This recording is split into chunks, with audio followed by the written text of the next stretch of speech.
Now 41 degrees may sound average compared to the more southern parts of the United States, but this is actually the warmest February to date since records were kept back in 1869. The previous record was set at 40 degrees back in 2012. In Riverside Park, I'm Max Aixala. Good morning, Orange County, and welcome to Chapman News.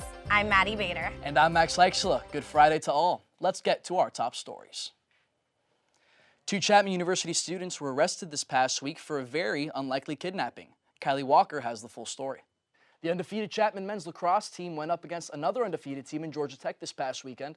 Let's take a look at the highlights. The MCLA National Championship started with these 2 teams squaring off. Simon Jenkins on the fast break finds Wesley Greason for the first goal of the game.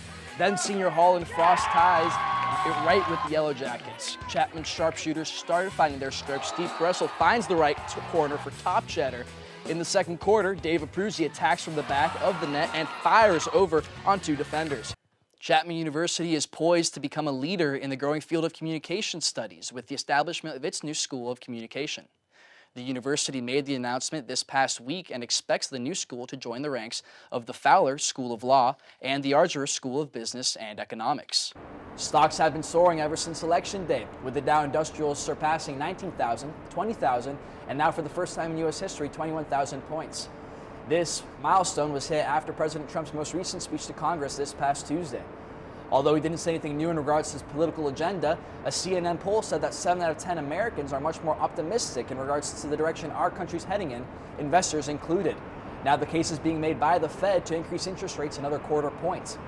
In a statement made after the speech, New York Fed President William Dudley said that the idea of raising rates has become a lot more compelling in light of the economy's current and future potential success. Investors are hoping that the increase will happen sometime in the next month. The new project is set to begin on Chapman Avenue and gradually work its way south down the riverbed. City officials hope that this will give the homeless enough time to relocate themselves to a safer place. With the new addition of Blaze Pizza, Old Town Orange residents will now have a tough time deciding between it and its competitor Pizza Press, just a block down the street. This past week, the Chapman Democrats Club and the Chapman Republicans Club hosted their second debate in the student union. The women's lacrosse team had 5 players earn the first team honor, led by senior superstar Brooke Martini, who finished her career as the 3rd most leading scorer in school history. Big congratulations to all 13 players on the great season. The women's lacrosse team looks to get their next playoffs win this Sunday at 4 p.m. against the Sage Hens. It's been a great ride for Chapman Athletics this year. Matt Brown got a chance to sit down with one of the people who led the way. Today, the Golden State Warriors will go head-to-head with the New York Knicks in what will mark the Warriors' 3rd straight game without all-star forward Kevin Durant. KD went down early in Tuesday's contest against the Wizards when fellow teammate Zaza Pachulia landed awkwardly on his leg. KD was diagnosed with a grade 2 MCL sprain and is to be reevaluated in 4 weeks. Since the injury, though, the Warriors have hit a bit of a slump, losing 2 games in a row for the first time since the 2014 NBA season. SoCal surfers may have to be a little more skeptical of exactly what kind of fins are popping up next to them.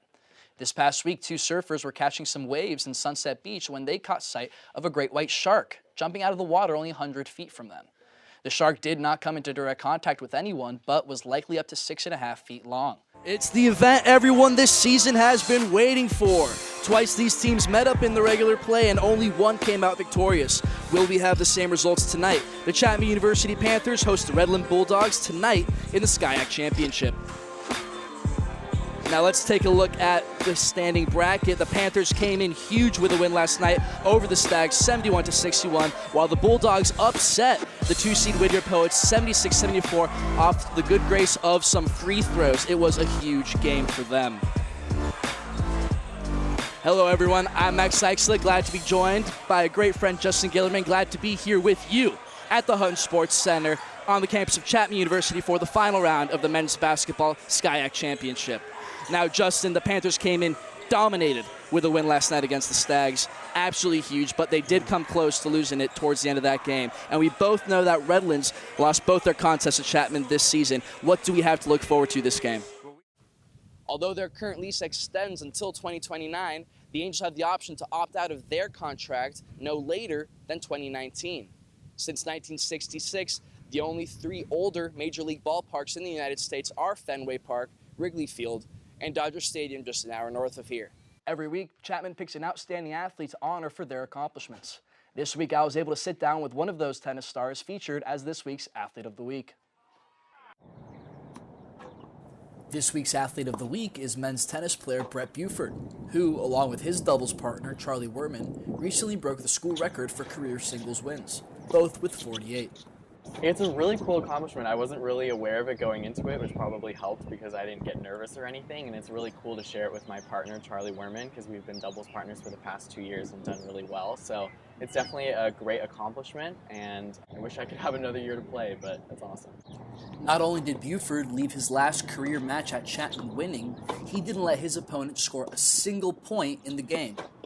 It felt pretty good. I mean, I was just trying to get that last win under my belt. I didn't really expect to win 6-love, 6-love, but I mean, it was also my opponent's last match, so I probably should have given him a game or so, but no mercy, and it felt really good. Although Brett is graduating this year, he couldn't be happier with his athletic career here at Chapman. It's really bittersweet because I'm excited to move on to better things in my life, but I've learned so much these past 4 years. I've made so many friends, and I just really enjoyed every second of it.